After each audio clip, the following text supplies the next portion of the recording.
Madam madam वहाँ पर एक आदमी की लाश पड़ी है। कहाँ? वहाँ पे, आइए दिखा रहा हूँ, आइए आइए।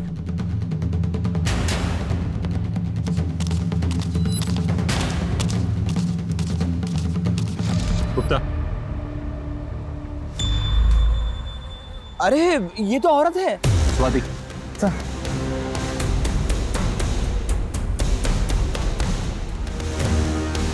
स्वाति, कोई आईडी प्रूफ मिला? नहीं सर, पूरी बॉडी चेक की लेकिन कुछ नहीं मिला। सर समझ नहीं आ रहा, आदमी के कपड़े पहने और गले में मंगलसूत्र है। पॉसिबल है कि ये खुद को छुपाने के लिए इसने ऐसा किया हो, या फिर कातिल से बचने के लिए। सर ये भी तो हो सकता है कि ये ट्रांसजेंडर हो। हाँ, हो सकता है गुप्ता। पोस्टमार्टम के बाद सब पता चल ही जाएगा। एक काम करो, आसपास के पुलिस स्टेशन में इसकी फोटो सर्कुलेट करो और पता करो कि इसके खिलाफ कोई भी मिसिंग की कंप्लेंट दर्ज हुई है पिछले एक हफ्ते में। Yes sir. स्नेह को गए आज पूरे 5 दिन हो गए हैं। पता नहीं किस हाल में होगा मेरा बेटा। बच्चा नहीं है वो, यहाँ भी होगा, अपना ख्याल रख सकता है। माँ मैं हूँ ना, मैं सब संभाल लूंगी, आप बिल्कुल टेंशन मत लो। प्रीति, बेटा बेटा होता है, लड़का जो कर सकता है ना, लड़कियां नहीं कर सकती। क्या तुम जैसा बेटा वो थी वैसा बेटा मैं भी तो बन सकती हूँ ना। थी नहीं था, वो तुम्हारी बहन नहीं तुम्हारा भाई है। चले है बेटा बनने, दाल में कितना नमक डालना वो तो आता नहीं है, और चले है बेटा बनने। क्या हुआ तुम्हारी नौकरी का? हाँ, नहीं मिली ना, नहीं मिली ना अभी तक। मुझे 24 घंटे कोसने से आपकी प्रॉब्लम सॉल्व नहीं हो जाएगी, क्योंकि आपकी प्रॉब्लम आप खुद हो, और उसकी भी बेचारी की जिंदगी बर्बाद कर दी। जो चीज आपने की है ना उसके साथ, आपको यहाँ नहीं जेल में होनी चाहिए। प्रीति, मैं तो प्रार्थना करती हूँ कि वो इस नरक में कभी वापस ना आए, कभी वापस ना आए। प्रीति,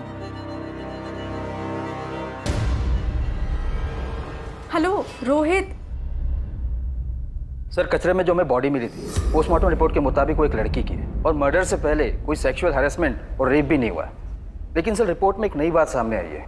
यकीन नहीं होता कि ऐसा कैसे हो सकता है। क्या उसके साथ इस हद तक की दरिंदगी की गई?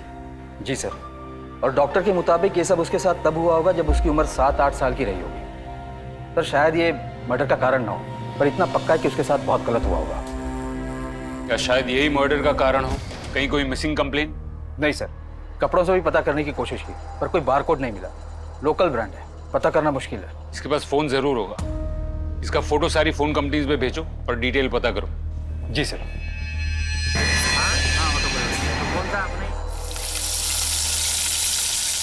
अंगद, तेरे लिए ऑमलेट बनाऊं या हाफ फ्राई? पापा आपको पता तो है मुझे हाफ फ्राई नहीं पसंद। पता है, लेकिन तुझे चिढ़ाने में ना मुझे बड़ा मजा आता। शक्ल देख अपनी। अच्छा पापा, वो स्कूल वाले ना हमको ट्रिप पे लेके जा रहे महाबलेश्वर, अच्छा, तो थोड़े पैसे मिलेंगे? बेटा जिस हिसाब से तेरे स्कूल वाले छुट्टियां देते हैं ना, उल्टा उन्हें मुझे पैसे देने चाहिए। मतलब आप पैसे नहीं देंगे? ठीक है फिर नहीं जाता। अरे यार, 2 मिनट में मुंह फुला लेता है, मजाक कर रहा था। अलमारी में रखे पैसे, जितने चाहिए ले ले। लेकिन कब जा रहे हो तुम लोग? कल सुबह। सर आपका फोन कंपनी वाला आइडिया सक्सेसफुल रहा। लड़की का नाम स्नेह यादव था, मुलुंड एरिया का है। ये देखिए सिम कार्ड की कॉपी। स्नेह यादव, मुलुंड। देखते हैं हमारे कितने सवालों के जवाब हमें यहाँ मिलते हैं। परसों शाम तक आ जाऊंगा। हाँ सुनो, एक तो अपना ख्याल रखना और मुझे फोन करते रहना। ठीक है, बाय बाय।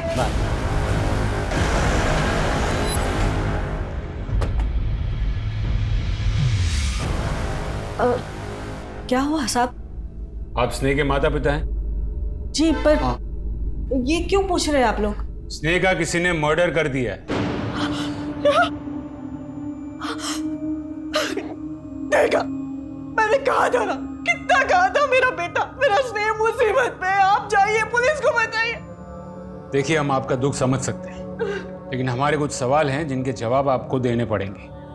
स्नेह की पोस्टमार्टम रिपोर्ट के मुताबिक वो लड़का नहीं लड़की थी, और लड़की ही पैदा हुई थी, जबकि आप तो उसे बेटी नहीं बेटा कह रही हैं। क्योंकि साहब हमारे लिए वो बेटा ही थी। हमारे गुरुजी की इच्छा थी कि हम उसे बेटी नहीं बेटा माने, और एक बेटे की तरह ही पाल पोस कर बड़ा कर। आज मैं दाल बनाऊंगी, चावल बनाऊंगी, रोटी बनाऊंगी और सब्जी भी। तुम्हें सब्जी पसंद है ना? आज मैं तुम्हारी पसंद की सब्जी बनाऊंगी। और आपके गुरुजी की ऐसी इच्छा क्यों थी? क्योंकि वो स्नेह का भला चाहते थे। उन्होंने हमें बताया कि स्नेह उसके पिछले जन्म में लड़का था और अकस्मात मृत्यु की वजह से वो उस जन्म के काम पूरे नहीं कर पाया था ना, इसलिए इस जन्म में उसे लड़का बनकर ही वो सारे काम पूरे करने होंगे। क्या? हाँ इंस्पेक्टर साहब, इसी तरह से हमें भविष्य में संतान के रूप में पुत्र की प्राप्ति होगी। तो फिर हुई पुत्र प्राप्ति? नहीं, उसके बाद उसकी बहन प्रीति पैदा हुई। प्रीति कहाँ है इस वक्त? वो अपनी सहेली के यहाँ गई है। स्नेह की बॉडी जब हमें मिली तब उसके माथे पर सिंदूर और गले में मंगलसूत्र था, जबकि आप तो उसे अपना बेटा कह रही। अरे आप ये क्या बोल रहे हैं साहब, ऐसा मत कहिए, अनर्थ हो जाएगा। देखिए ना ये क्या हो रहा है, ये सब ये क्या बोल रहे हैं? यही क्या, माँ बाप नहीं हैवान? अरे जिसे भगवान ने लड़की बनाया उसे जबरदस्ती लड़का बना रहे थे तुम। कितने साल की थी जब उसका ऑपरेशन करवाया? तब 8 साल की थी। तुम लोग जिसे जबरदस्ती बेटा बनाने की कोशिश कर रहे थे, उसने बिना बताए शादी कर, इसलिए उसका मर्डर कर दिया है ना? इंस्पेक्टर साहब, मैं तो अपने पैरों पर खड़ा तक नहीं हो सकता, मैं मर्डर करूंगा? स्नेह कुछ काम करती थी, कोई नौकरी वगैरह? हाँ सर, वो स्पीड अप कुरियर कंपनी में काम करता था। ये था करना बंद करो, समझे? आखिरी बार कब दिखी थी वो? 5 दिन पहले। क्या हुआ बेटा, क्या हुआ?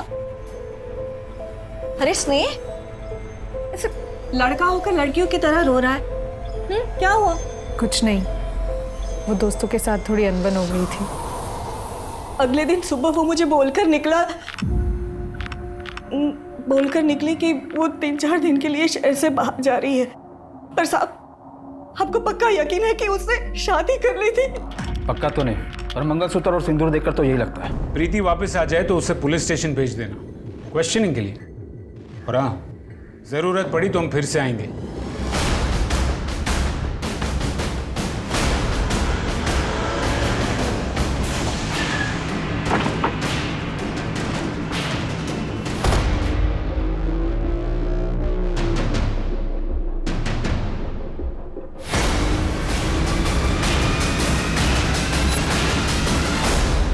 स्नेह जादव पिछले 1 साल से हमारे यहाँ पर नौकरी कर रहा है।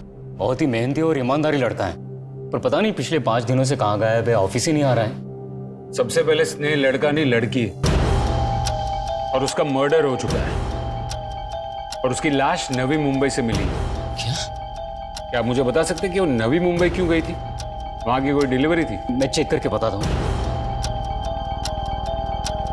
नहीं सर, अभी मुंबई की कोई डिलीवरी नहीं है। तो उसका किसी के साथ कोई झगड़ा या ऑफिस में किसी के साथ कोई अनबन?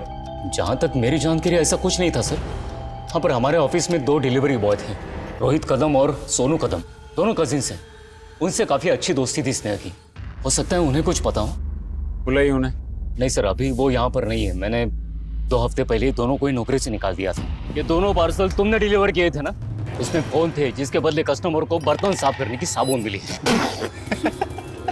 अरे दांत क्या दिखा रहे हो? फोन कहाँ है बताओ। सर थोड़ा तमीज में। या दिन रात इसलिए मेहनत नहीं करते कि आप हम पे चोरी का इल्जाम लगाओगे? कुछ नहीं किया हम लोगों ने, ये कंपनी का झोल है। कंपनी का झोल है? हाँ, कंपनी का झोल है। पहले 2 कौड़ी के डिलीवरी बॉय मेरी कंपनी पे उंगली उठाएगा, मुझे तमीज सिखाएगा। साले मेरे जीवन पे हाथ डालेगा तू। चलो तू खड़ा मुंह क्या देख रहा है, कुछ बोलना। सर रोहित ने कुछ नहीं किया है सर। दोनों के दोनों अभी के अभी यहाँ से निकल जाओ। दोबारा अपनी शक्ल मत दिखाना। दिखाओ। मैं चल, तू क्या निकालेगा? तेरी कंपनी को लात मारता हूँ। बात चल चल चल। उसके 2 दिन बाद तक तो स्नेह ऑफिस आता रहा, और फिर वो भी गायब हो गया। फिर उसके 2 दिन बाद सोनू मुझसे मिलने आया और वो बोला कि सर फोन बदलने का आइडिया मेरा नहीं था, रोहित का था। आप चाहो तो उसे पुलिस में दे दो। मैं सच बोलने के लिए तैयार हूँ सर, लेकिन मुझे वापस नौकरी पर रख लीजिए सर। सर ये नौकरी मेरे लिए बहुत ज़रूरी है। अगर ये नौकरी मुझे नहीं मिली तो सर मैं भूखों मर जाऊंगा सर। एक बात बता, तो अपने भाई के खिलाफ गवाही देगा? हाँ सर, दूंगा सर। जो गलत है वो गलत है। तो मतलब सोनू अब भी यही काम करता है? बुलाइए उसे। सर वो अभी डिलीवरी करने के लिए गया है। ठीक है, वो वापस आ जाए तो उसे पुलिस स्टेशन भेज देना।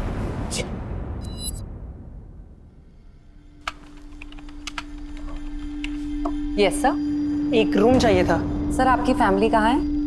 फैमिली तो साथ नहीं है। सर आपकी उम्र 18 साल से कम है और 18 साल से तो देखिए ना मैडम, देखिए चलता है आजकल ये सब, है ना, और सिर्फ 2 ही दिन की तो बात है।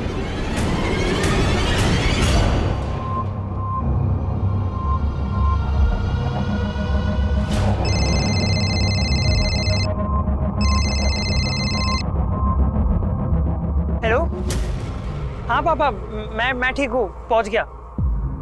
हाँ, बहुत मजा आ रहा है, हम सब 2 साथ में ही हैं। हाँ, खाना खा लूंगा पापा। हाँ, ओके ओके, बाय।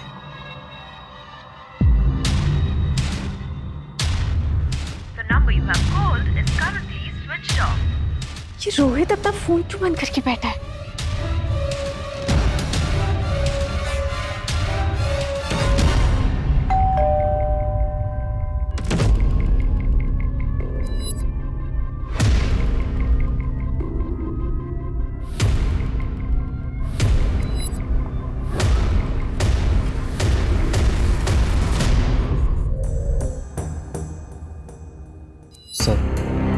सर मैं तो कभी सोच भी नहीं सकता सर कि मेरे किसी जानने वाले का मर्डर हो सकता है। अच्छा, ये बात है। तो अब पता चल गया ना कि मर्डर हो सकता है। चल बता, अगर तूने मर्डर नहीं किया तो कौन कर सकता है? सर रोहित कर सकता है। रोहित तेरा चचेरा भाई। एक बात बता, तू बचपन से ही सारे इल्जाम उस पर डालते आया है या ये नया शुरू किया है? तूने कुरियर कंपनी की नौकरी भी ऐसे ही वापस ली ना? नहीं सर मैं इल्जाम नहीं लगा रहा हूँ, मैं सच कह रहा हूँ। मर्डर कर सकता है ये इल्जाम ही हुआ। वजह बता, वो स्नेह का मर्डर क्यों करेगा? चल चल चल बोल। सर नौकरी से निकाले जाने के बाद मैं और रोहित बहुत दुखी थे।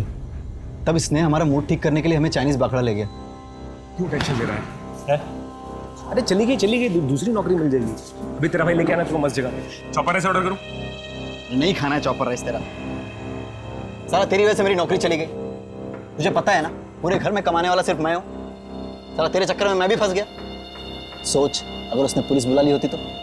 रो मत यार, बोला ना जरूरत थी पैसों की। और अगर उसे पुलिस बुलानी होती ना तो कब की बुला चुका होता। टेंशन मत ले, इससे बढ़िया नौकरी लेके दूंगा तेरे को।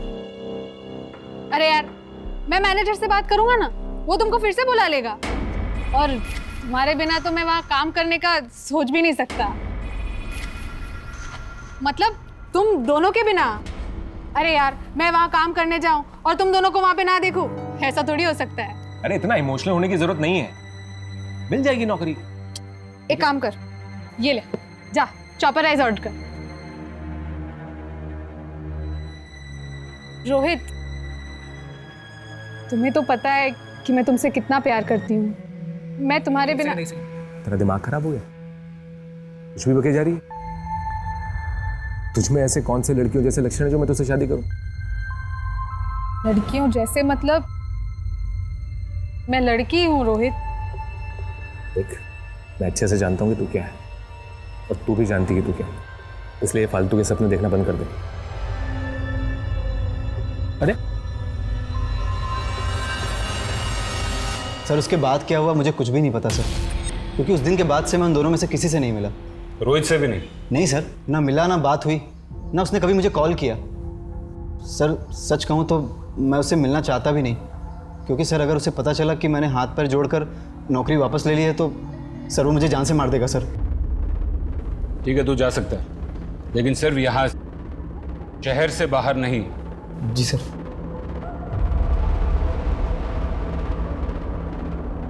सर आपको क्या लगता है ये सच बोल रहा है? अगर सभी लोग इतनी आसानी से सच बोलने लगे तो अपना काम आसान नहीं हो जाएगा।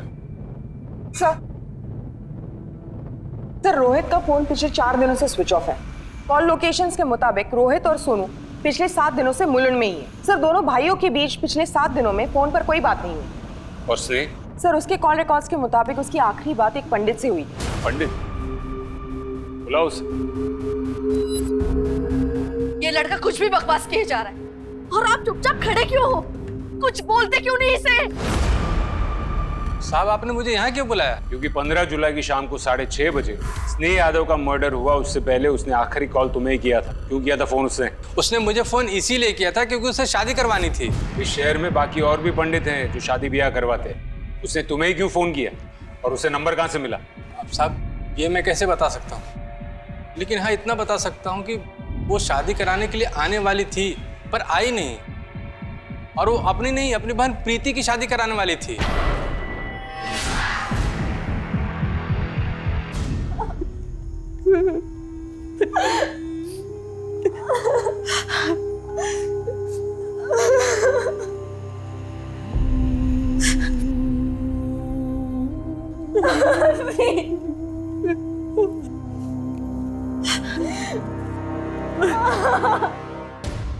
तू है कौन ये बकवास करने वाला कि तू मेरा बेटा है? हाँ? लेकिन मेरी अरे बात... क्या का पापा, अगर दोबारा ये बकवास की ना तो पुलिस में दे दूंगा। पापा लेकिन मेरी... जब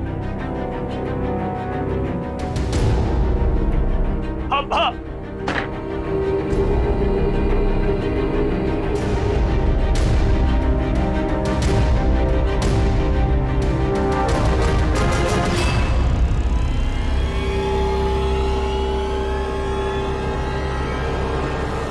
सॉरी सर, मैं मानती हूँ कि मुझे पहले आना चाहिए था, लेकिन स्नेह के अंतिम संस्कार की वजह से।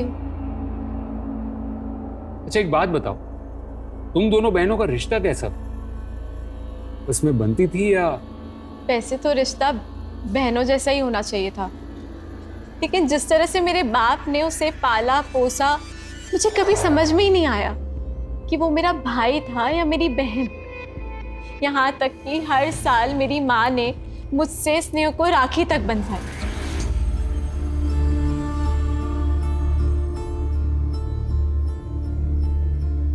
मतलब स्नेह भी एक भाई की तरह तुम्हें अपनी जिम्मेदारी समझती थी, शायद इसलिए वो पंडित से तुम्हारी शादी करवाने की बात कर रही थी। शादी?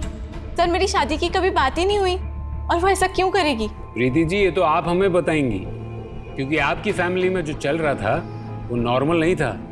सर मैं नहीं जानती कि वो क्या कर रही थी और क्यों कर रही थी। प्रीति जी कॉल रिकॉर्ड्स हैं आपके हमारे पास, हर दूसरा कॉल आपने रोहित को किया। इसका मतलब साफ है कि दोनों बहनें एक ही लड़के को पसंद करती थी और इसीलिए तुमने स्नेह का मर्डर किया। मैंने कुछ नहीं किया है सर। तुम रोहित को कैसे जानती हो?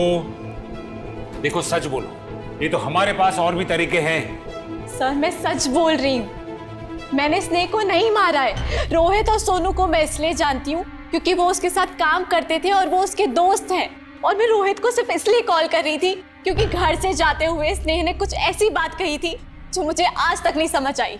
सारी जिंदगी मैंने इस झूठ को सच मानकर बिता दी, कितना कुछ सहा है इस झूठ के वजह से, पर बस अब नहीं। अब मैं अपनी जिंदगी अपनी मर्जी से जीऊंगी वो बनकर जो मैं हूँ। सर मैं कुछ नहीं जानती, मेरा रोहित से कोई वास्ता नहीं है। स्नेह का फोन बंद आ रहा था इसलिए मैंने रोहित को कॉल किया, पर उसने कभी मेरा फोन उठाया ही नहीं, और उसके बाद उसका फोन भी स्विच ऑफ हो गया था। तुम जा सकती हो।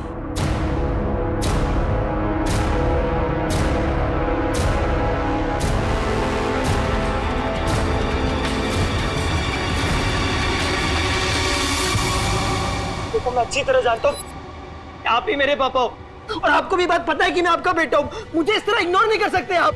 वो तो गए तेरा नाटक, अब जो भी बात होगी तेरी फैमिली के सामने होगी। हाँ? मेरी बची बसाई जिंदगी बर्बाद करना चाहता है? नहीं पापा। हाँ? तेरे बाप से बात करूंगा, किसकी औलाद है? अभी क्या हुआ? अभी हो गया सारा नाटक, चल उसके सामने बात करूंगा तेरे से। चल चल।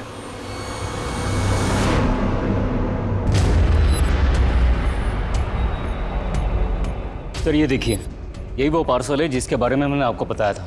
इस पे केयर ऑफ स्नेह जादव लिखा है और पार्सल प्रीति जादव के नाम से।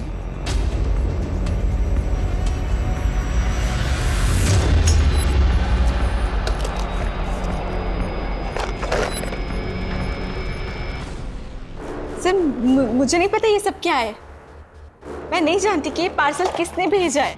देखो प्रीति, तुम फिर से झूठ बोल रही हो। सर मैं सच कह रही हूँ, मैं नहीं जानती कि ये पार्सल किसने भेजा है और क्यों भेजा है। रात भर हवालात में रखो, सुबह तक सब सच बोलेगी। सर आप मेरी बात मानिए, मैं सच कह रही हूँ। गुप्ता, ज्वेलरी भेजने वाले का एड्रेस फेक है, लेकिन ज्वेलर तो असली होगा ना। पता करो कि ये कहाँ से खरीदी गई है। इस केस में मिलता हर क्लू हमें डेड एंड पर लेकर आता है।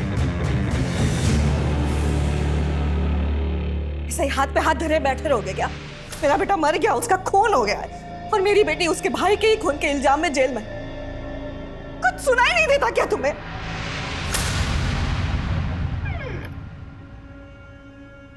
हाँ हाय पापा। अरे ट्रिप में बहुत मजा आया, पूरा थक गया हूँ पापा, तो अब फ्रेश होके मिलता हूँ। हाँ जी। कहाँ गया था तू? महाबलेश्वर। बताया तो था आपको पापा, दोस्तों के साथ स्कूल ट्रिप थी ना, तो इसलिए। क्या हुआ पापा?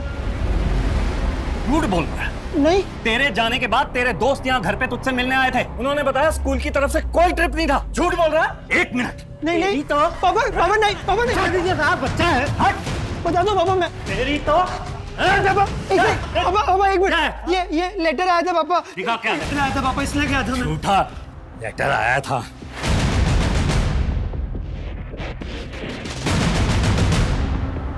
सॉरी पापा। तेरी पापा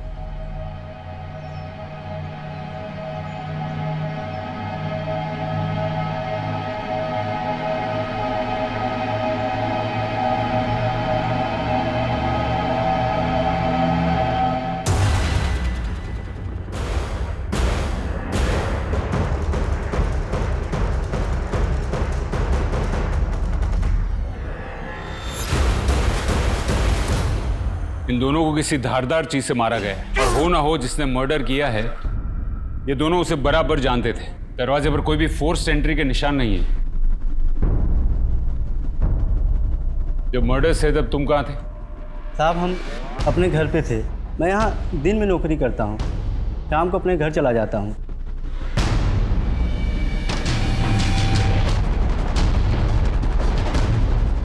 पुलिस को प्रीति जाधव के खिलाफ कुछ नहीं मिला, इसलिए मजबूरन उन्हें उसे रिहा करना पड़ा। सुधीर चौहान और अंगद चौहान के कॉल रिकॉर्ड्स और मोबाइल लोकेशन खंगाली गई, और आखिरकार अंगद की मोबाइल लोकेशन की मदद से उन्हें सूरत के उस होटल के बारे में पता चला जहां अंगद चौहान 2 दिन तक रुका था। इस लड़के को देखा है यहाँ? मैडम ये लड़का यहाँ 2 दिन रुका था और बकोली में 22 नंबर मकान के लिए पूछ रहा था। मैडम ये लड़का बेवकूफ है। एक दिन अचानक हमारे घर में आया और कहने लगा कि मेरे पति इसके पिता हैं। हमारी जिंदगी का तो सुकून छीन लिया इस लड़के ने। मैडम ये सब झूठ है, मेरे पति तो किसी की तरफ आंख उठाकर भी नहीं देखते। आपकी शादी को कितने साल हुए? जी मैडम 5 साल। ये लड़का 16 साल का है और आपकी शादी को केवल 5 साल हुआ है। सर वो लड़का मेरे घर आया जरूर था सर, लेकिन वो झूठ बोल रहा था सर कि वो मेरा बेटा है। मैंने उसे समझाया सर, वो चला गया। वो चला गया या तूने उसका मुंह बंद कर दिया हमेशा के लिए? मैं क्यों मारूंगा उसे जब वो मेरा बेटा था ही नहीं। मेरे जैसे ना 36 लोग आते हैं यहाँ पे, चेहरा देखकर बोल सकता हूँ कि वो झूठ बोल रहे हैं या नहीं। सर प्लीज छोड़िए सर, मैं बताता हूँ सब कुछ सच है सर। 14 साल पहले मेरा 2 साल का बेटा किडनैप हो गया था सर। किडनैपर ने 50 लाख मांगे, मैंने दे दिए सर। उन्होंने कहा कि वो मेरा बेटा एक मंदिर के पास छोड़ जाएंगे। मैं वहां इंतजार करता रहा सर, लेकिन उन्होंने सर मेरा बेटा मुझे वापस नहीं दिया सर। तुम्हें तुम्हारा बेटा वापस मिल जाता अगर तुम पुलिस के पास जाते तो? सर मैं बहुत घबरा गया था सर। इतना कि बच्चा और पैसा दोनों जाने के बावजूद तुमने रिपोर्ट नहीं लिखवाई, दूसरी शादी कर ली, और फिर एक दिन वो बच्चा तुम्हारे सामने आकर खड़ा हो गया और तुम डर गए और तुमने अपने हाथों से उसका खून कर दिया। सर नहीं मारा मैंने उसको सर, वो जब मेरे सामने आया तो मैं पहचान गया सर। सर इतने सालों में मैं मान चुका था कि वो वापस नहीं आएगा, यही मेरी किस्मत है।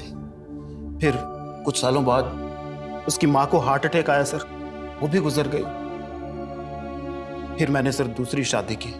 मैंने मेरी दूसरी पत्नी को अपने पास्ट के बारे में नहीं बताया सर, और अब मैं घबरा गया था कि अगर अब उसे पता चलेगा तो शायद मेरी गृहस्थी खराब ना हो जाए सर। और घर टूटने के डर से तूने सुधीर और अपने बेटे दोनों का मर्डर कर दिया। एक बात बता, ये सुधीर वही है ना जिसने तेरे बेटे को किडनैप किया था? सर मैं बताता हूँ सर मैं उसका पीछा करते करते मुंबई आया जरूर था सर, लेकिन जैसे ही मैं उसके घर के पास पहुंचा सर, तो मैंने एक आदमी को खून से सने हुए उसके घर से निकलते हुए देखा सर। कौन था वो आदमी? वो तो मुझे नहीं मालूम सर। रात भर बिठा के रखो, शायद सुबह तक उसकी शक्ल भी याद आ जाए।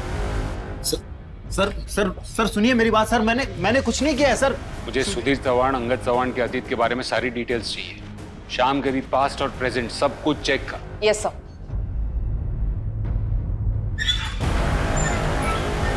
सर। सर प्रीति के नाम आए पार्सल में जो ज्वेलरी थी वो माटुंगा के श्याम ज्वेलर के यहाँ से खरीदी गई। उसने गहने पहचान लिए और गहने खरीदने वाला और कोई नहीं बल्कि रोहित ही है। आखिर ये रोहित है कहाँ? न रोहित हमें मिल रहा है, न रोहित और प्रीति के बीच का कोई कनेक्शन। और वो अभी यही कह रही है कि उसके और रोहित के बीच में कुछ भी नहीं है। फिर ये रोहित ने ज्वेलरी खरीदी किसके लिए और फिर वो गायब क्यों हो गया? क्या गुप्ता, कहीं ऐसा तो नहीं कि कोई तीसरा है जो हमें जानबूझकर गुमराह करने की कोशिश कर रहा है? अपने खबरियों को काम पर लगाओ, जो किसी भी हाल में रोहित चाहिए। सर 20 साल पहले जिस डॉक्टर ने इलीगल तरीके से स्नेक का ऑपरेशन किया था वो ट्रैक हो गया। दादर जेल में पिछले 3 साल से सजा काट रहा है ऐसे इलीगल ऑपरेशन के चार्जेस में। जब हमने उससे बात की तो पता चला कि स्नेक का असली बाप विष्णु यादव नहीं है। तो कौन है? सुधीर चौहान। क्या? हाँ सर, और हमने सुधीर चौहान का कॉल रिकॉर्ड्स निकलवाए। ये देखिए उसके कॉल रिकॉर्ड्स। जब हमने चेक किए तो क्या नहीं। नमस्ते आंटी। नमस्ते अंकल। मैं सोनू, रोहित का भाई। मैं रोहित और इसने एक ही कंपनी में काम करते थे। इसने मेरा बहुत अच्छा दोस्त था। तो मैं बस पूछने आया था कि पुलिस ने आप लोगों को कुछ बताया किसने मारा स्नेह को? नहीं। मेरी फैमिली रोहित को लेकर बहुत परेशान है। पता नहीं कहाँ चला गया है, कहाँ गायब है।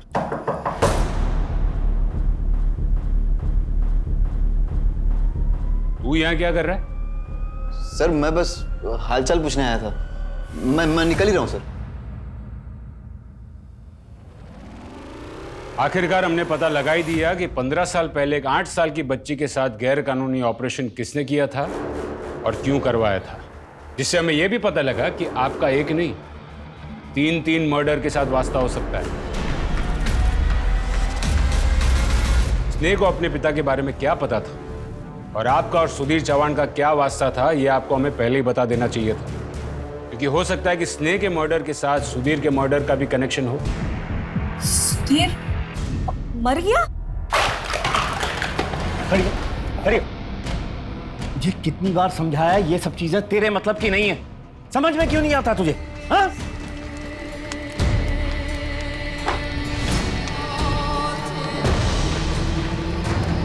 उसने अपनी सगी बेटी के साथ जो किया ना, वो कोई दुश्मन भी नहीं करता।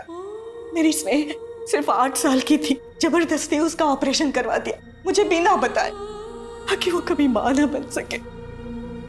मां तो क्या, वो किसी के साथ। हाँ? आराम से बोला था कि अगली औलाद बेटा होगा, पर प्रीति पैदा हुई उसी दिन मुझे और मेरी बच्चियों को छोड़कर भाग गया। फिर क्या, लोगों के घर पे बर्तन मांजे, झाड़ू कटका किया और बच्चों को पाला। इनके यहाँ भी मैं झाड़ू कटका करने आती थी, पर जब इन्होंने शादी के लिए पूछा तो मैंने तुरंत हाँ कर दी, बच्चों के लिए। मैंने जब स्नेह की शादी की बात की तब आपने ये क्यों कहा कि अनर्थ हो जाएगा? आप ऐसा मत कहिए, अनर्थ हो जाएगा। क्या मतलब था अनर्थ का? तो वो सदमे में निकल गया हो, ऐसा कोई सोचकर थोड़ी बोलता है। और देखिए, मैंने सुधीर के बारे में ये घर में किसी को कुछ नहीं बताया था, और स्नेह को भी यही बताया था कि तू ऐसे ही पैदा हुई थी। आपको यकीन है कि स्नेह को सुधीर के बारे में कुछ भी नहीं पता था? वो उसे कभी नहीं मिली थी कि आप तो अब तक सुधीर के कांटेक्ट में थी। सबूत है हमारे पास। सर सुधीर चौहान की इंफॉर्मेशन निकालते वक्त उसके रिकॉर्ड्स हमारे पुलिस रिकॉर्ड से मैच हो गए। वो एक हिस्ट्री शीटर है। अपनी जवानी के दिनों में छोटे मोटे क्राइम्स कर एक बार नहीं कई बार जेल जा चुका है, और इन क्राइम्स में उसका एक पार्टनर भी था जो अब तक हमारी आंखों में धूल झोंक रहा था।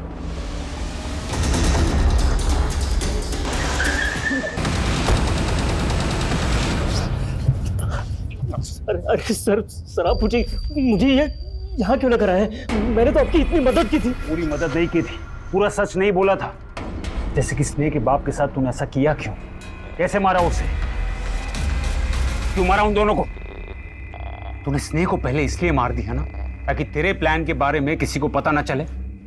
मैंने स्नेह को नहीं मारा है सर। की बार जरा सा भी झूठ बोला या कुछ भी छुपाया ना, मां कसम तुझे तोड़ के रख देंगे। गवाह है हमारे पास जिसने तुझे उस दिन भागते हुए देखा था।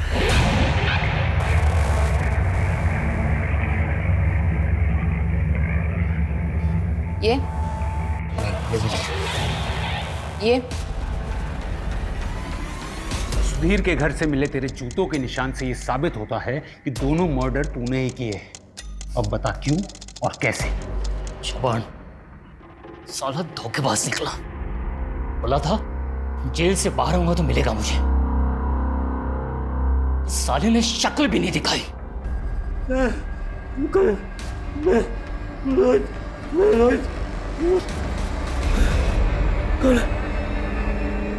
रोहित,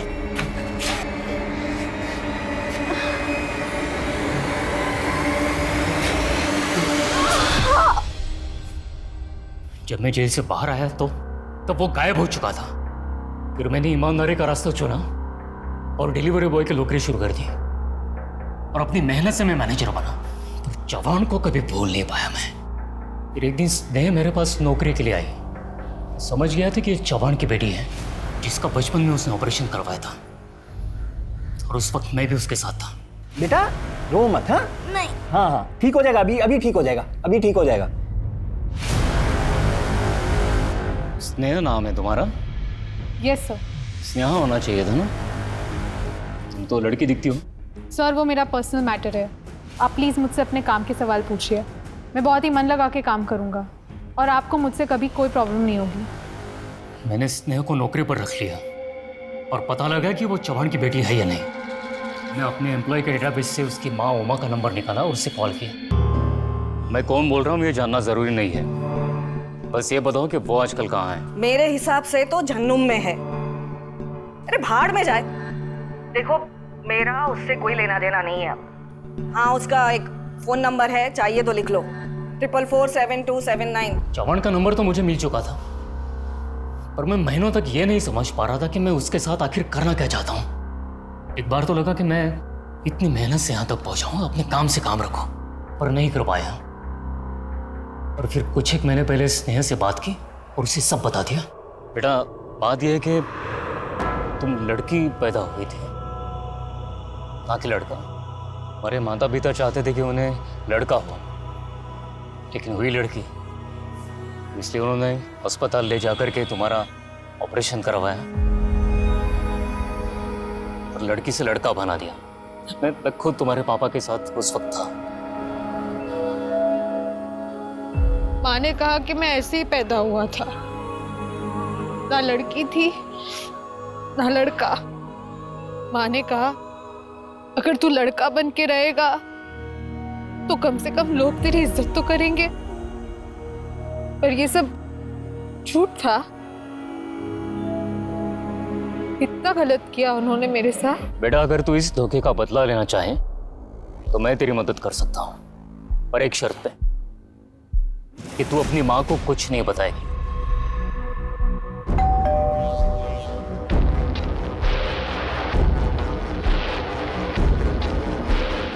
सर आपका पार्सल। अरे अंगद। जी बाबा। तुम्हारा पार्सल आया भाई। आया। साइन दो, ले लो, साइन कर लो, ले लो। अंगद, ये तुम्हारा असली बाप नहीं है। तुम्हारा असली बाप सूरत में, उसका नाम श्याम सिंह है। नीचे उसका एड्रेस है सूरत का।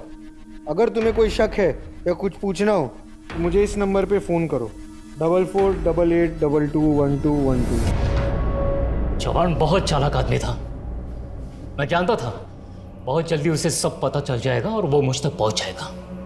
तो मैं भी यही चाहता था। फिर उस रात जब उसने मुझे फ़ोन किया तो मैं पूरी तैयारी के साथ उसके यहाँ पर पहुंचा।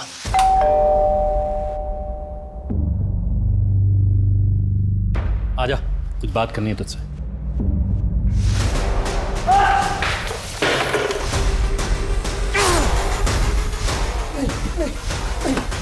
मैंने चौहान को उसके किए की सजा दे दी। अंगद और स्नेह को किस बात की सजा दी, चल बता। दो मर्डर कबूल कर लिए मैंने, तीसरे के लिए झूठ क्यों बोलूंगा? कौन सी सजा कम हो जाएगी मेरी? सर ये कॉल रिकॉर्ड्स देखिए। सामने रहकर भी पुलिस को क्या घुमाया इसने? दाद देनी पड़ेगी। इसको उठा के लेके आओ। राइट।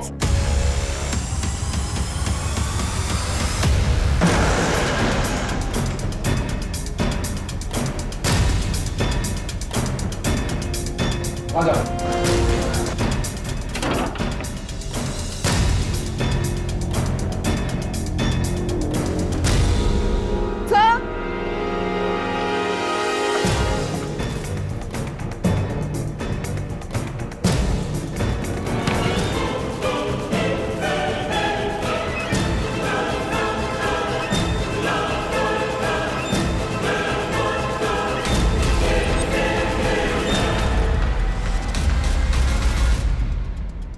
उसकी वजह से मैंने मेरा पहला पति खो दिया, लोगों की गालियां सुनी, क्या क्या नहीं सहा। अब इस बुढ़ापे में मुझ में इतनी हिम्मत नहीं थी कि मैं मेरा दूसरा पति भी खो दूं और दर दर की ठोकर ही खाऊं। मतलब ये कि जिस दिन वो निकली ना, तब मैंने सब कुछ सुना था। प्रीति को क्या ज्ञान दे रही थी वो। सारी जिंदगी मैंने इस झूठ को सच मानकर बिता दी। कितना कुछ सहा है इस झूठ की वजह से, पर बस अब नहीं। अब मैं अपनी जिंदगी अपनी मर्जी से जीऊंगी, वो बनकर जो मैं हूँ। ये सब क्या बोल रहे हो? तुझे पता है वो आदमी जिसे मैं अपना बाप समझती थी, वो मुझे पैरों की मालिश के नाम पे क्या करवाता था? बताऊं मैं तुझे? मुझे बताने में भी घिन आ रही है। पता है, सब पता है। आजा, थोड़ी मालिश ही कर दे। वैसे भी तू किसी और काम का तो है नहीं। तो अब तुम क्या करोगी? अब मैं अपनी जिंदगी नॉर्मल तरीके से जीऊंगी। तुझे रोहित पता है ना, मैंने तुझे मिलाया था उससे एक बार। मैं और रोहित एक दूसरे से प्यार करते हैं। हालांकि हम अलग होने वाले थे, क्योंकि रोहित की फैमिली मुझे ऐसे कभी एक्सेप्ट नहीं करती। पर अब रोहित भी प्यार करने लगा है मुझसे, और वो मेरे लिए डॉक्टर ढूंढ रहा है जो मेरा इलाज कर सके, ताकि मैं आगे जाके माँ बन सकूं। और वो मुझे डॉक्टर ही नहीं, पुलिस स्टेशन भी लेके जाने वाला है, ताकि वो आदमी जिसे आज तक मैं अपना बाप समझती थी, उसे अपने किए की सज़ा मिले।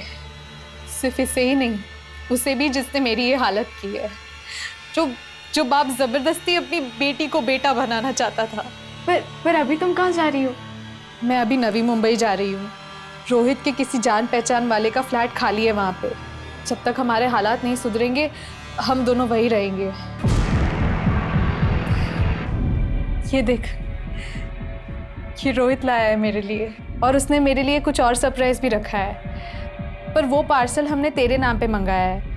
मैंने अपने कंपनी के कुरियर वाले लड़के को बोल दिया है कि अगर तेरे नाम पे कोई पार्सल आए तो तुझे ही डिलीवर करे। फिर तुमने हमसे झूठ क्यों बोला? क्योंकि मुझे कुछ समझ में नहीं आ रहा था कि मैं क्या करूं। मैंने रोहित को काफ़ी बार कॉल किया, लेकिन अचानक से वो भी गायब हो गया था। मुझे लगा कि ज़रूर मेरी माँ ने कुछ किया होगा, लेकिन अपनी माँ के खिलाफ आपको कैसे बताती? मैंने माँ से पूछा भी था, उन्होंने कहा कि उन्होंने कुछ नहीं किया। फिर मैंने देखा कि हमारे घर के पीछे वो जो जगह है जहाँ पर टूटा फूटा सामान पड़ा होता है, जहाँ कोई नहीं आता जाता, वहाँ अक्सर वहाँ जाया करती थी। मुझे शक हुआ तो मैं वहाँ देखने गई। तुमसे एक मदद चाहिए। हाँ, पैसे मिलेंगे। देखो, मैं उसका नंबर देती हूँ, वो नवी मुंबई में है। काम ठीक से होना चाहिए, खबर यहाँ तक पहुँचनी नहीं चाहिए, समझे?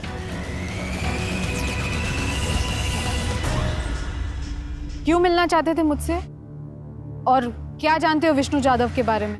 बताता हूँ। मैडम वहाँ पर एक आदमी की लाश पड़ी है।